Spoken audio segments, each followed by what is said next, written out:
You are tuned to ARP on the Accelerated Radio Network. It's 12 noon, and it's time to have lunch. Lunch with the Finance Bunch. Lunch with the Finance Bunch. Lunch with the Finance Bunch. Bringing money talk you can understand. And now here's your host, Miss Charline. Good afternoon, everyone. This is Miss Charline, and welcome to Lunch with the Finance Bunch.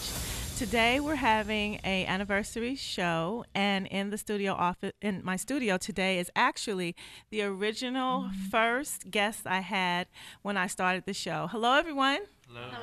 I'm so excited to have you here today. I have Miss Natalie Neith. She's from John Arrow, and she's my realtor extraordinaire.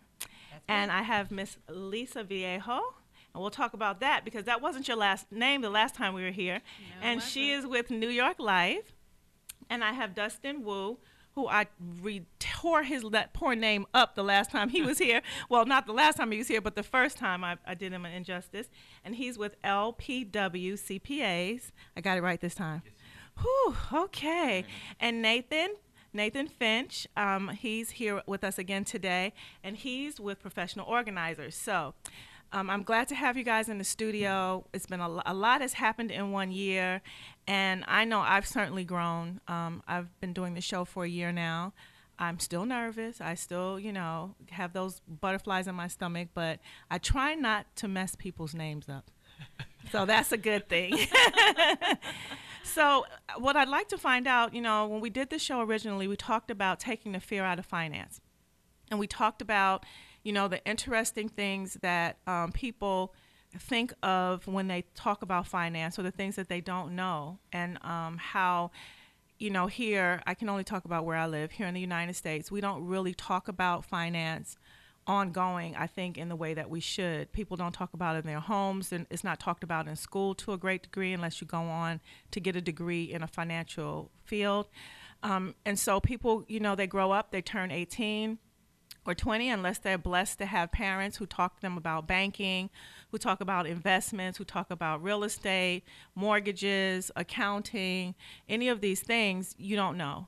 And so I'm glad you guys are on, because we do have a few questions to ask you, but more than that, I'd like for it to be a conversation more than anything. So I'd like to start with Natalie, since real estate is hot right now. Everywhere, not just in LA, but everywhere real estate is pretty hot, well, at least on the coast, right? So what's going on in real estate today, Natalie? Well, you absolutely are spot on. It is hot. It's a very heated market in Southern California for sure, right? And not just Southern California, but I'll allude to that later. It's part of it's predicated because we have not a lot of inventory, right? And we have a lot of young new buyers and buyers who have previously been buyers that have owned property before, and they're looking to maybe upgrade or downsize. And we have new financial rules on the horizon. That's coming right. up in just a couple of weeks, that Charline, as a mortgage broker, could certainly address that better than I. But that means that it's going to make big changes in our industry. It'll make big ramifications for buyers and sellers. It will lengthen all the transactions. So that's the biggest change right now, is that we have a hot market and people are trying to jump in before their loan changes. Right, which really takes place starting next month. Yes. So that's a really big deal. So for those who aren't in yet, they've got like 2 weeks, if that, and then the rules are going to change. And for me, being in lending, yes, the rules are going to change drastically for us, underwriting, just disclosing information to the borrowers, all of that's going to change. So what they've done is they've slowed the process down. And so, so that the buyer, who is the most important in this transaction, and the seller, they're the most important people. So they've decided to slow the transaction down so that they have a full opportunity to understand what's going on in the transaction. So a normal 30-day transaction will take longer, because Absolutely, they want those disclosures to go out more than once, so they know exactly what they're signing and what they're getting themselves into. And for that reason, it's a good thing. For that reason, it's a good thing, but there are a lot of people who want to jump in before that happens, because Yes. they don't want to delay their transaction. Exactly. So that's causing a mortgage frenzy. So Sure. back offices are a little bit of a hotbed right now, I'm sure they are. trying to get things closed. So, and Lisa, last time you were here, you had a different last name. So you want to tell us a little bit about that? Yeah, I got married in May to Congratulations. my husband now, Ron Vallejo, and it's pronounced Vallejo. Vallejo. I messed it up. There you go. You should have stopped me the first time, but go ahead. It's okay. I actually didn't think it was going to be a thing, but I've noticed that a lot of people pronounce it incorrectly, so it's okay. It's a Vallejo. Vallejo. Yeah, and our practice has started to specialize in helping primarily women, professional okay. women, and professional women business owners.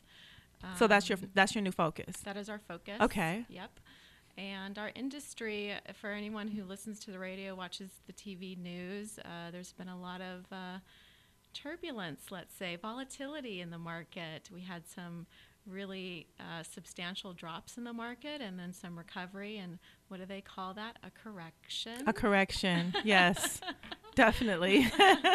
But this is just a time to really stay in close contact with your financial advisors, that team that you have built around you, to stay in contact with them and to really understand what your plan is, and just don't pull the plug at the wrong time. You know, that's the knee-jerk reaction for most people, Right. is to disobey the rule of investing by selling low Yes.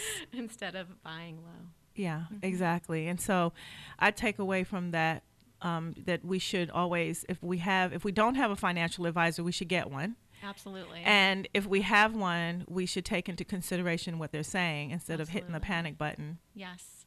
and make Yes. wise choices in that area. Yes, they can really help you to avoid big losses, help you to make really smart decisions and to do well for yourself. Okay.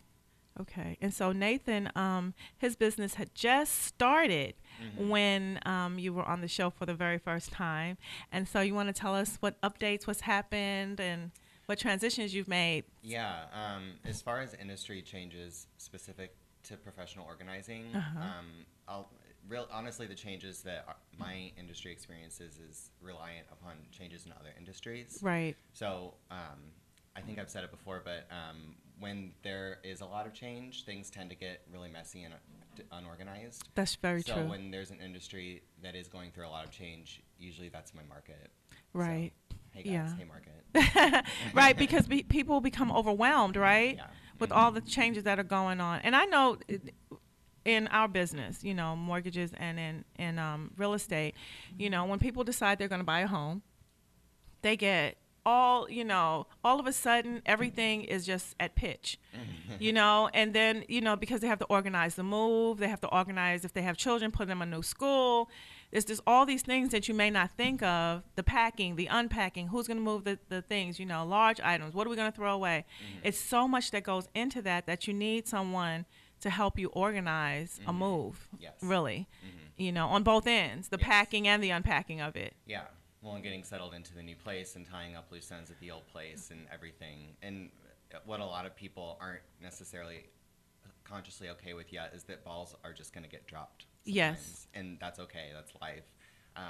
But it's about managing that and I guess mitigating. I don't know if that's the right word, but reducing that as much as possible and making things as smooth and as not stressful and chaotic as possible.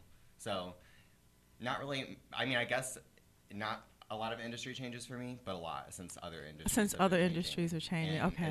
It's been a fun first year of being in business. So That's yeah. good. That's really good. And Dustin, Hey. our accountant, what's going on in the world of accounting? Now, I know this is almost October, so everyone should have filed their taxes by now, right? Should have, yes. But not always have. So, yeah, So- the next extension deadline is October 15th. We just finished the September 15th deadline, yes. which was nice and fun for me. I bet. Oh, yeah. A lot of Awesome. sleepless nights. A lot, but a couple. Yeah. So do you have people just like running to the door of your company and they're panicked because they waited so long? It's not running anymore. It's more like sending an email. Hey, Okay. here's all my stuff. And 4:30. Could you do At this 4:30, tonight? could you do this tonight? Yeah. Wow. Yeah. the great world of internet and emails makes my life a lot challenging. Yeah. So it's probably even worse than the old days when you had people showing up with like boxes of stuff, because now they can just send it to you and, Oh, that goes to junk mail, I think, right? No, I usually tell my clients, make sure you keep those to yourself and then just summarize them for me, just to Right. make my time a lot more efficient and Right. to help as many of my clients as possible. Yeah.